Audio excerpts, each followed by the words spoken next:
Welcome to Gayatri kitchen. ఈ వీడియోలో రాగి పిండితో అంబిల్ ఎలా చేయాలని చూపిస్తాను. వీడియో నచ్చినట్లయితే లైక్ చేసి షేర్ చేసి సబ్స్క్రైబ్ చేసుకోండి. వేసవి కాలంలో ఈ రాగి అంబిలి ఉదయాన్నే 2 గ్లాసులు తాగామంటే శరీరానికి చాలా చలవ చేస్తుందండి. ఏమాత్రం వడదెబ్బ ఏం తగలకుండా ఉంటుంది.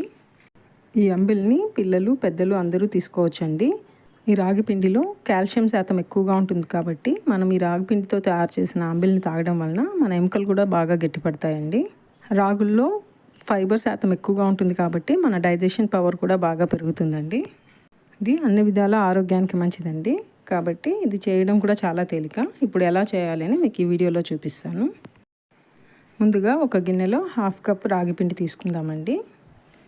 ఏ కప్పుతో అయితే రాగిపిండి తీసుకున్నామో అదే కప్పుతో 1/2 కప్పుకు 5 నుంచి 6 గ్లాసుల వాటర్ తీసుకుని డైల్యూట్ చేసుకోవాలండి పిండిని.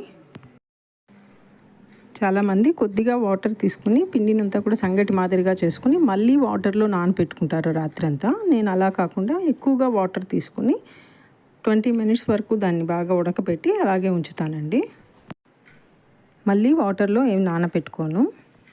పిండి అంతా కూడా ఉండలు లేకుండా కలుపుకొని దీన్ని స్టవ్ మీద పెట్టి ఉడికించుకుందాము.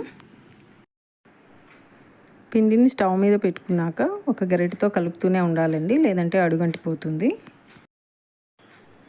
స్టార్టింగ్లో ఫ్లేమ్ని హైలో పెట్టుకుని తరువాత లో టు మీడియంలో పెట్టుకొని పిండిని అంతా కూడా ఉడికించుకోవాలి. అంటే హైలో పెట్టుకున్నాక ఒక 5 నుంచి 6 నిమిషాల తర్వాత పిండి ఇలా ఉడకడం స్టార్ట్ అవుతుందండి. అప్పుడు లో నుంచి మీడియంలో పెట్టుకొని ఉడికించుకోవాలి. పిండి ఉడుకుతున్న కొద్దీ చిక్కబడుతూ వస్తుందండి. మనం స్టార్టింగ్లో వాటర్ వేసి కలిపినప్పుడు చాలా వాటరీగా ఉండింది కదా, ఇప్పుడు కొద్ది కొద్దిగా చిక్కపడుతూ వస్తుంది. 15-20 నిమిషాలు అయినాక ఇంకా ఫుల్గా చిక్కబడుతుందండి. మరీ సంగటి ముద్దలాగా కాకుండా డైల్యూట్గానే ఉంటుంది నేను చేయడం.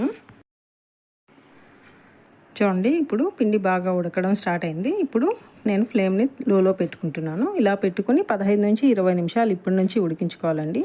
పిండి మంచి స్మెల్ వస్తుంది ఉడికినప్పుడు.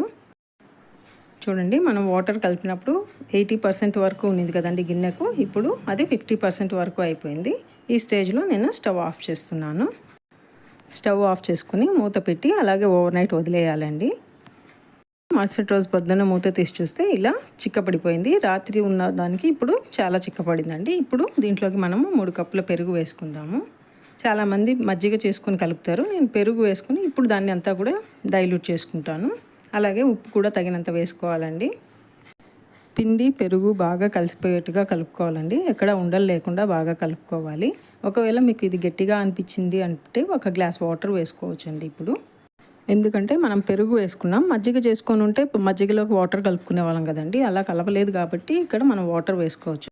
ఇప్పుడు 1 కప్పు చిన్నగా కట్ చేసి పెట్టుకున్న ఆనియన్స్ వేసుకోవాలండి. అలాగే 2 పచ్చిమిరపకాయలు కూడా కట్ చేసి వేసుకుందామండి.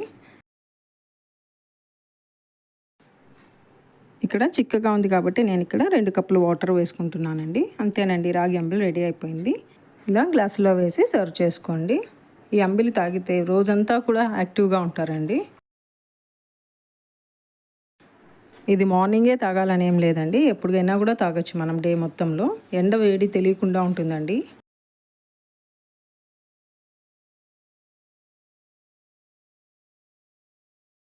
Thanks for watching.